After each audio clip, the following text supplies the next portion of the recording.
Hey guys, what's up? Welcome back to the Stumbling YouTube channel. Over the past few months, a lot of you guys have written DMs to me and sent me emails asking me about how I made a career in travel and how I became a travel blogger. I'm going to save the travel blogger bit for another video and another day, but today I'm going to address my story and how I got into the travel industry and then consequently into travel blogging. But before I do, click the subscribe button here to subscribe to the Stumbling YouTube channel because I'm going to be making more videos every Monday and Thursday, and it'll be great if you guys are watching those. Now, I graduated from Delhi University with a degree in English literature, which goes to show that you don't need a degree in tourism or travel to be able to make it in the travel industry. You can have a degree in anything that interests you and whatever career option that you want to pursue. So it could be BCom, it could be history, it could be English, it could be pretty much anything that you fancy and are interested in making a career in. After I graduated, I joined one of the big 4 companies and I joined the marketing team there. Very soon I realized that this may not be something that I want at that point in my career. I was only 22 at the time and I thought that it would be a good time for me to explore the world a little bit and explore my options as well. So I quit after 6 months and I joined a travel company, one of the biggest travel companies in the country, and I joined as a product manager, which was amazing, and my experience there was just incredible. I got to travel to international locations and I got to work out of there. I got to meet a lot of people internationally, and it was just a great role to be a part of at that time. About 1.5 years into that role, I decided that I wanted to move on, and by then I already had a travel blog that I had been doing on the side and been working on judiciously every day, and it had picked up and it was doing really well and it was making a lot of money, and at that time it was a good time to quit my job and move into blogging full time. So that's how I got here, and now I started my YouTube channel and hopefully giving you guys tips as well. So today I'm going to talk less about travel blogging and more about the career options that are open to you guys if you guys want to make it in the travel industry or if you want to make travel a part of your lives. So a lot of you guys who've written in are either graduating soon or have recently graduated and are wondering what to do with your life. One of the things you guys could consider is going into freelance. So if travel blogging or blogging in general is not for you, you could consider becoming a freelancer.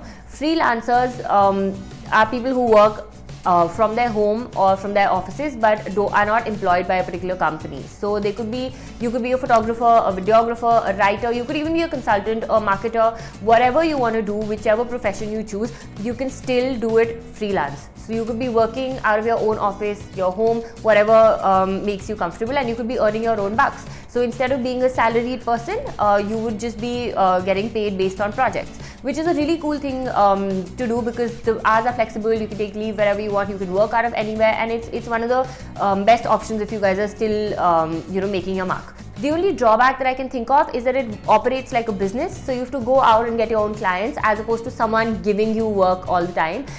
So you have to make sure that you have enough funds, you have to divide your funds judiciously, and you need to know that you're only going to get paid after a project is complete.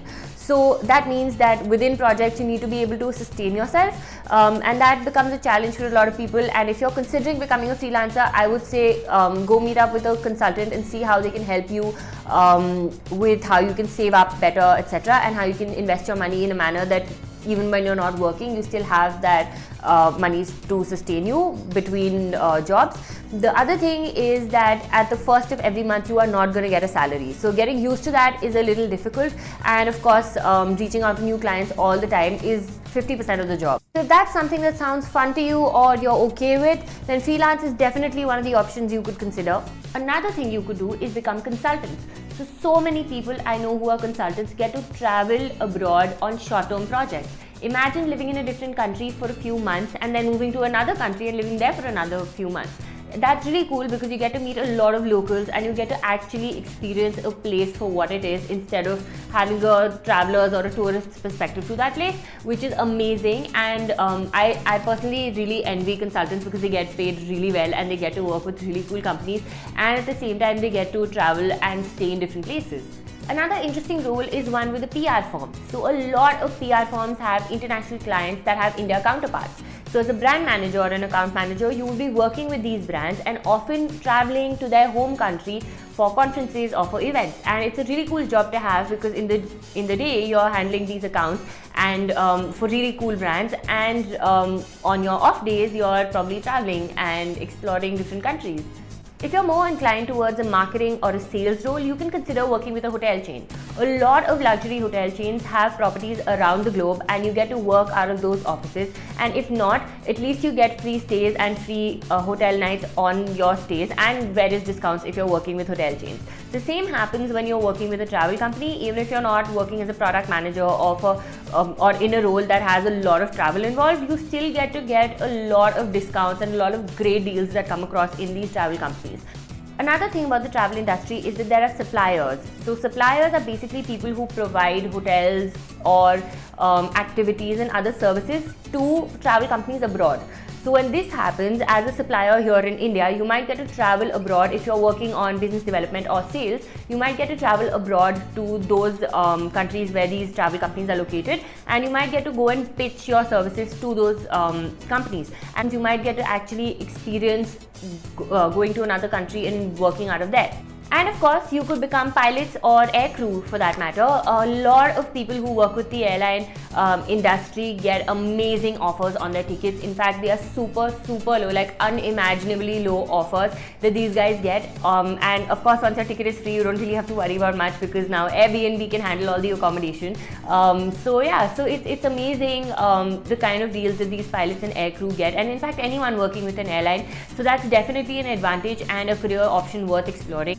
In the end, I'm just going to say that it doesn't matter if you have a job that pays you to travel or if you have a job within the travel industry. What matters is that you make travel a lifestyle. If you're truly passionate about traveling, I know so many people who work on high demanding full-time corporate roles and are still making travel a part of their lives. So they use their long weekends, they use up their money to pay for experiences instead of commodities. Another thing that I personally believe is more important than buying a pair of jeans is to probably save for an upcoming trip. And the last thing I'm going to say is that it also matters that you decide that it's okay to travel alone and that it's okay to have experiences alone instead of waiting around for someone else to get free or waiting around for someone to pay you to do it.